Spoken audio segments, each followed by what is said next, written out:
पांचवा बेताल सोमप्रभा की कथा। शिंशपा वृक्ष से विक्रम ने पहले की भांति ही बेताल को नीचे उतारा और उसे कंधे पर लाद कर चुपचाप आगे बढ़ चला। कुछ आगे चलने पर बेताल ने फिर मौन भंग किया। वह बोला, राजन, तुम एक कष्टकर कार्य में लगे हुए हो जिससे मुझे तुम अत्यंत प्रिय हो गए हो। अतः रास्ते में तुम्हारे श्रम को भुलाने के लिए तुम्हें मैं यह कहानी सुनाता हूँ। बहुत पहले उज्जैनी में हरिस्वामी नाम का एक सद्गुणी ब्राह्मण रहता था। वह राजा पुष्यसेन का प्रिय सेवक एवं मंत्री था। उस गृहस्थ ब्राह्मण की पत्नी भी उसी के अनुरूप थी। हरिस्वामी की 2 संतानें थीं। बड़ा देवस्वामी नाम का एक पुत्र और छोटी एक कन्या जिसका नाम सोमप्रभा था। सोमप्रभा बहुत ही सुंदर थी और अपने रूप लावण्य के लिए प्रसिद्ध थी। जब सोमप्रभा के विवाह का समय आया तो उसने अपने पिता से कहा, पिताश्री, यदि आप मेरा विवाह करने के इच्छुक हैं तो किसी वीर, ज्ञानी अथवा अलौकिक विद्याएं जानने वाले के साथ करें, अन्यथा मैं किसी और से विवाह नहीं करूंगी। यह सुनकर हरिस्वामी उसके लिए उसकी रुचि का वर ढूंढने के लिए चिंतित रहने लगे। उसी समय राजा ने हरिस्वामी को अपना दूत बनाकर दक्षिण देश के एक राजा के साथ संधि करने के लिए भेजा, क्योंकि वह राजा युद्ध करने के लिए तैयार हो रहा था। जब उसने वहां जाकर अपना कार्य संपन्न कर लिया तब उसके पास एक श्रेष्ठ ब्राह्मण आया।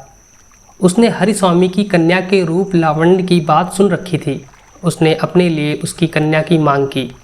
हरिस्वामी ने कहा, मेरी कन्या पति के रूप में या तो अलौकिक विद्याएं जानने वाले को या ज्ञानी अथवा वीर व्यक्ति को ही स्वीकार करेगी, अन्य किसी को नहीं।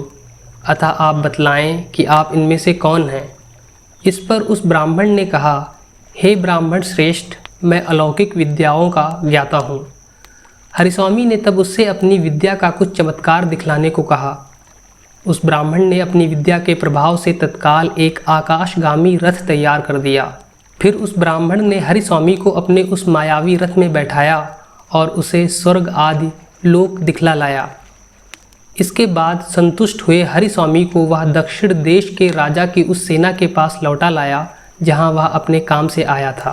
तब हरिस्वामी ने उस अलौकिक विद्याएं जानने वाले पुरुष के साथ अपनी कन्या ब्याहने का वचन दिया एवं 7वें दिन विवाह की तिथि निश्चित कर दी। उसी समय उज्जैनी में एक दूसरे ब्राह्मण ने हरिस्वामी के पुत्र देवस्वामी के पास आकर उसकी बहन से विवाह करने की याचना की। देवस्वामी ने जब उसे अपनी बहन की शर्तें बताईं तो वह ब्राह्मण अपनी विद्या का कौशल दिखाने को तत्पर हो गया और उसने अपने अस्त्र शस्त्रों के कौशल का प्रदर्शन किया। यह देख देवस्वामी ने उसी के साथ अपनी बहन का विवाह करने का निश्चय कर लिया। अपनी माता की अनुपस्थिति में उसने भी ज्योतिषियों के कथनानुसार 7वें दिन ही विवाह का निश्चय कर लिया।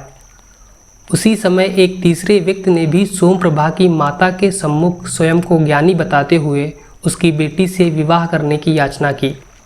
उसने ज्ञानी होने का प्रमाण भी दिया, जिससे प्रभावित होकर सोमप्रभा की माता ने उससे 7वें दिन अपनी कन्या का विवाह करने का वचन दिया। अगले दिन हरिस्वामी घर लौट आया। आकर उसने अपनी पत्नी और पुत्र को बताया कि वह कन्या का विवाह निश्चित कर आया है।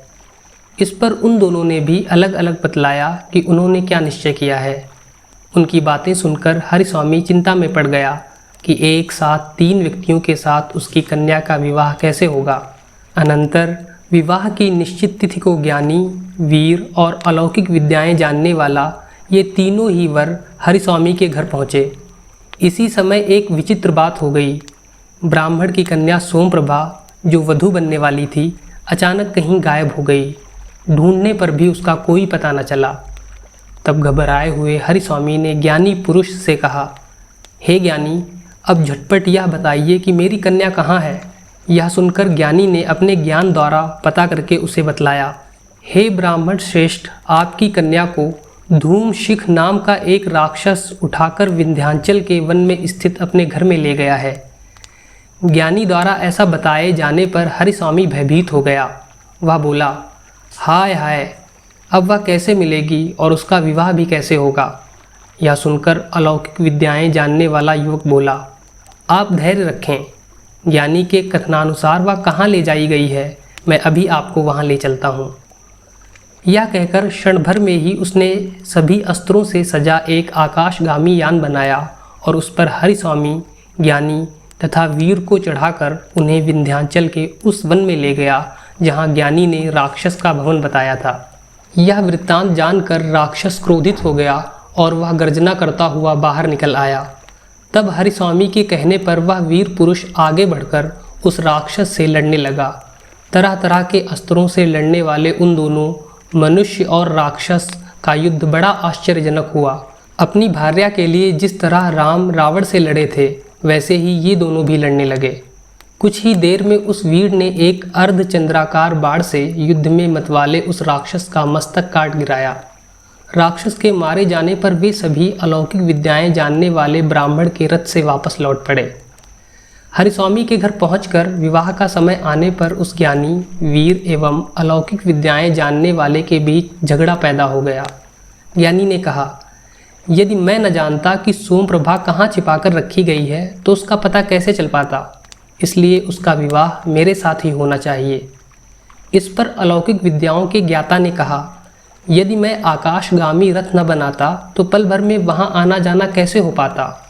रथ पर बैठे राक्षस के साथ बिना रथ के युद्ध भी कैसे संभव हो पाता। इसलिए यह कन्या मुझे ही मिलनी चाहिए। यह विवाह मैंने जीता है। इसके बाद उस वीर ने भी अपना पक्ष उनके सामने रखा।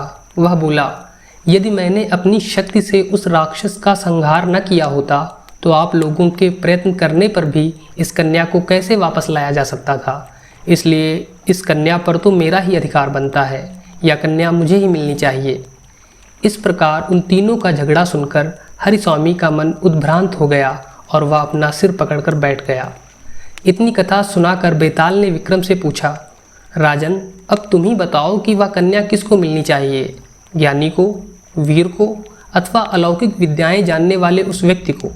सब कुछ जानते हुए भी यदि तुम इसका उत्तर नहीं दोगे तो तुम्हारा सिर फटकर कई टुकड़ों में बट जाएगा। बेताल की यह कथा सुनकर अपना मौन तोड़ते हुए विक्रम बोला, बेताल, वह कन्या उस वीर को ही मिलनी चाहिए क्योंकि उसी ने उद्यम करके अपने बाहुबल द्वारा उस राक्षस को युद्ध में मारा और उस कन्या को अर्जित किया था। विधाता ने ज्ञानी और अलौकिक विद्याएं जानने वाले को तो उसका काम करने के लिए माध्यम मात्र बनाया था। तुमने ठीक उत्तर दिया राजन। बेताल तत्काल बोल उठा, पर तुम अपनी शर्त भूल गए।